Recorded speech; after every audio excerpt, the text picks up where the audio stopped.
Tem desejo de se aprofundar na palavra de Deus para ter mais firmeza? E o mais importante, se você quiser realmente saber interpretar corretamente a palavra de Deus, eu tenho um convite para fazer a você. Quero te convidar para conhecer o Bacharel Livre em Teologia do Nascido de Novo. Curso com mais de 80 matérias, mais de 50 bônus exclusivos para você, com todo o material incluso, que vai te levar a ter o seu certificado e a sua credencial de teólogo. Para conhecer todos os detalhes do curso, é só clicar em Saiba Mais aqui embaixo. Ganche, aí agora, depois do doutorado da USP, que vem o ponto que eu pedi licença para falar aqui, eu estou desenvolvendo um método de estudo que até eu me inspirei em parte num professor da Trinity lá, agora me fugiu o nome dele, do Trinity University lá de Chicago, de Illinois, é Deerfield, na verdade, que eu chamo provisoriamente de teologia físico-contextual.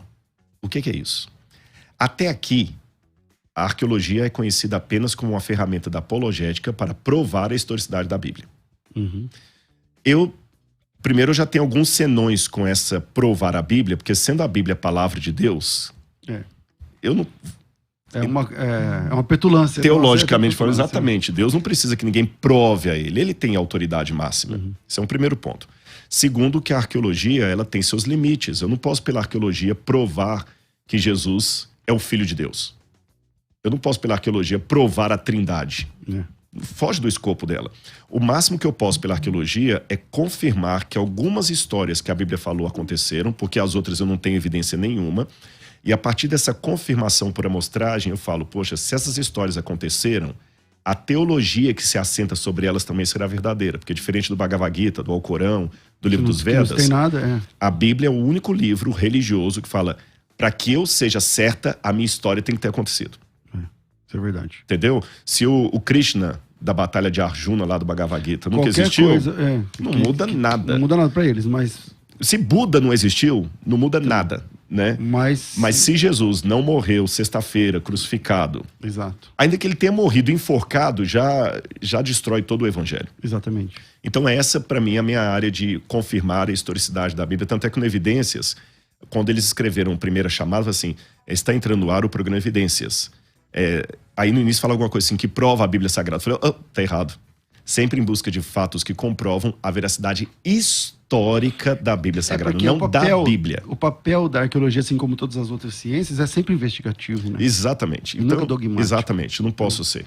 Agora, então isso está resolvido para mim. Eu posso dar inúmeros exemplos aqui por que eu creio que a Bíblia é um livro histórico no sentido mais exato da palavra. Aí uma pausa. Então Jesus morreu numa sexta? Porque a Igreja Adventista nem sempre defende que ele morreu na sexta. Não, na Igreja Adventista defende na sexta. Quem defende na quarta-feira é Adventista da Promessa. Da Promessa? É da Promessa. Os Adventistas da Promessa, aliás, um beijo, um abraço aos irmãos Adventistas da Promessa, é um grupo que saiu da igreja... Não, o da Reforma também. Não, da Reforma é sexta-feira. É na sexta. Quem é da quarta-feira é da Promessa. Os Adventistas da Promessa é um grupo de adventistas pentecostais. É uma igreja brasileira. É brasileira, exatamente. Eles falam línguas e eles que falam a questão de Jesus morreu na quarta-feira. Mas até nesse ponto aqui, para dizer, com um argumento que eu não aceito, com todo respeito aos irmãos adventistas da Promessa, viu? É que Jesus tem que ter ressuscitado no sábado. E não faz sentido, não bate, que é o primeiro dia de semana. Não, Jesus morrer na quarta é indefensável. Não é indefensável. E não são só eles. Eu já encontrei alguns grupos americanos que falam da quarta-feira. Mas eu conheço adventista do sétimo dia que defende a quarta. Mas ele tá equivocado. Com todo respeito a esse adventista do sétimo dia, ele tá... Agora, só fechando aqui, Jesus morrendo na sexta, um outro ponto para mim. Aqui que vem a minha segunda contribuição da arqueologia, que eu achei pouco explorada aqui no Brasil. Pastor César, se você pegar a Bíblia, assim, não estou dando números exatos, aproximadamente. Eu posso dizer para você que 80% da Bíblia são informações geográficas, históricas, expressões idiomáticas, usos e costumes, nomes de pessoas. Sim. E 20% da Bíblia seria teologia sistemática. A maior parte do escopo é historicamente verificável. Exatamente. Agora, qual que é o problema? Se eu estou trabalhando com 80 e 20, a tendência de muitos púlpitos, seja adventista, pentecostal, assembleiano, presbiteriano, batista, de uma maneira geral, que eu percebo, é ignorar a parte histórica e ficar só com a parte doutrinária, sendo que duas coisas me chamam a atenção. Letra A, se o Espírito Santo colocou que Jesus foi para as bandas de Cesareia de Filipe, o Espírito Santo não colocou aquilo ali para enfeitar. Eu tô aqui na Rádio Musical FM. Se vocês escolheram colocar alguma coisinha vermelha aqui, eu posso não saber as explicações. Se um logo aparece aqui, ó, mas tá quem lá. Colocou sabe. Quem colocou sabe. Não tá ali de grila, como falava no meu tempo lá.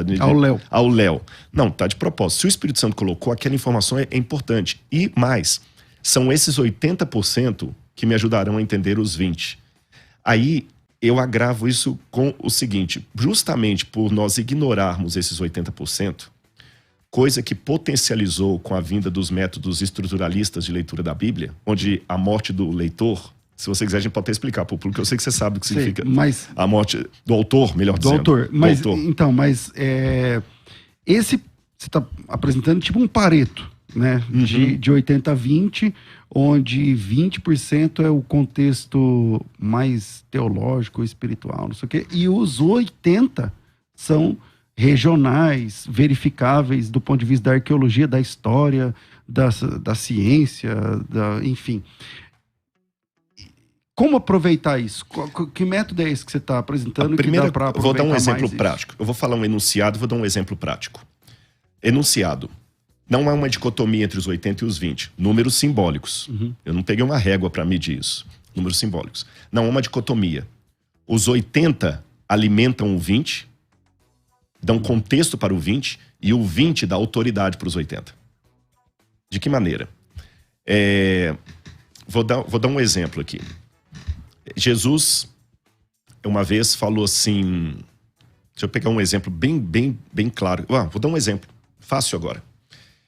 Se eu chegasse aqui e falasse assim, imagine, principalmente no Brasil politicamente polarizado, que chegasse agora um pessoal do MST, aqui na rádio, e falasse assim, para todo mundo, pastor César, cai fora daí, Rodrigo, cai fora, o microfone agora é nosso, porque o nosso Deus nos deu essa rádio, esse prédio, e chega lá na sua igreja também, e desapropria vocês não podem mais ter o culto lá no domingo, e nem adventista no sábado, porque agora essa igreja vai virar a igreja do Deus do Movimento Sem Terra. E eles pegam e tiram a Bíblia do local e baixam e começam a falar que você está errado e que a igreja deles... E falam, por quê? Não, a gente construiu a igreja aqui, os irmãos, a rádio está aqui há 23 anos.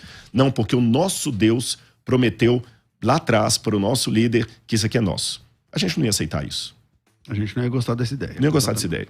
Mas se eu olhar a Bíblia fora de contexto, grifem essa expressão, a entrada em Canaã... Foi isso que eles fizeram. Foi um genocídio, porque estavam os cananeus lá todos bonitinhos, felizes, satisfeitos e tudo mais. Vivendo normal, chegou um bando de hebreus falando assim, o Hashem, ou Yahweh, a gente não sabe a pronúncia do nome de Deus, né? Esse é um grande problema. Hashem, como os judeus falam, o nome, o Senhor. O Senhor chegou e falou que a terra é nossa. E realmente um ateu pode sapatear em cima disso aí e falar assim... Pois é, e aí? Como é que vocês fazem com isso? Porque chegaram lá... no que a arqueologia ou todo esse 80 pode ajudar nesse contexto? Aí o que acontece? Na verdade, essa parte da desapropriação da terra está dentro dos 80. Porque você está relatando a história. O motivo teológico está dentro dos 20. Os 20% me permitem dizer que ali não foi um genocídio. Foi uma chegada em nome do Deus verdadeiro. Essa informação tem pelos 20%. Agora, os 80%, para fazerem sentido, eles têm que ser iluminados pelo contexto da época. Aí, quando eu vou fazer todo um survey, toda uma pesquisa que eu fiz sobre Abraão, eu descobri várias coisas importantes. Uma delas é que ele comprou a terra com dinheiro. E não somente ele. Ali a parte de Hebron toda pertencia a ele antes, com escritura e documentação. Exatamente. Agora, como é que você sabe que é escritura e documentação? Isso a Bíblia não diz. Eu só vou ter essa informação que era escritura e documentação quando eu for para o contexto do Antigo Oriente Médio. Que eu sei que aqui algumas tratativas que os patriarcas, e não só Abraão, permita-me acrescentar também Isaac e Jacó. Por exemplo, levantar um altar, eu leio aqui de maneira anacrônica, fala assim, é só por causa da fidelidade dele a Deus. Não, os pagãos também levantavam o altar para firmar contratos. Um exemplo, quando Raquel roubou os ídolos de Labão. De acordo com os textos de Nuzi e Eshnuna, diz assim, se eu comprar um lote hoje na sua mão, você vai me dar uma escritura em cartório. Naquele tempo, a escritura tinha que vir acompanhada de um ídolo, um terafim. Mais ou menos desse tamanho assim. Um terafim, um ídolo. E se houvesse uma disputa entre nós pela terra, o juiz perguntaria assim, quem tem os ídolos? Os ídolos estão na mão do Rodrigo, então ele é o dono. Por essa razão, o código de Nuzi falava assim, olha, se você tem os ídolos da terra, guarde-os muito bem, porque se eles caírem em outras mãos... O cara equivale a É como o cartão de crédito seu na mão errada. O cara passou presencial, digitou a senha... Passou. Então, cuide do seu ídolo. Quando Raquel vem embora da casa de Labão... Ela traz os ídolos. Ela rouba os ídolos do pai. Por quê? Para indenizar Jacó, porque o pai... Ela falou assim, não vai sobrar herança para nós. Então ela queria, quando eles passassem a fronteira, falar, Jacó, vai lá e reclama as terras para você. Quando Labão não achou o ídolo, ele correu atrás dela, desesperado. E o Jacó não sabia. Ele botou uma pedra e falou assim, então vamos fazer um acordo aqui, que vocês não vão passar daqui para lá, nem de lá para cá. Então quando a gente pega essas informações, a gente vê... a Raquel morreu por causa disso. Morreu por causa disso. Mas olhando de maneira anacrônica, eu falo o seguinte, a Raquel roubou os ídolos do pai porque ela era idólatra. Pode até ser que ela fosse idólatra, mas não é isso que o texto está falando. A questão... Tem uma outra questão por trás. Por trás. Então, quando eu ajunto tudo isso, tem coisas formidáveis. Você está desenvolvendo um método para isso? Um método. Eu estou chamando provisoriamente de teologia físico-contextual. Que é colocar... Não sei se é o melhor nome. Eu também não sei. Eu também não sei. É provisoriamente. Físico-contextual. Contextual. Mas não é um nome ainda... Final. E também... Físico-contextual porque eu estou colocando a Bíblia dentro de um contexto. Expressões idiomáticas que aparecem na Bíblia, a gente está repleto de expressões idiomáticas que hoje não surgem problema nenhum, mas pode surgir daqui a 2000 anos. Só que assim, falar aqui para os ouvintes. Pessoal, vocês estão me ouvindo aqui? Desculpem, mas hoje eu estou morto de cansado. Tudo bem. Todo mundo vai entender, mas... Daqui a 2000 anos, vai ter uma rádio... falando que... Fala assim, escuta, mas o Rodrigo Silva... Aquele dia ele estava morto. Morto, como é que o morto se cansa? Aí um vai dar uma interpretação, vai dar outra. E às vezes a expressão idiomática é entendida pela época. Então, colocar a Bíblia dentro do seu contexto, tomando cuidado de... Notinha de rodapé é importante. Quando eu falo colocar a Bíblia no seu contexto, eu não quero cair na teologia liberal, que a Bíblia é apenas um fruto de um contexto. Ela é... palavra de Deus atual, dialogando com o contexto.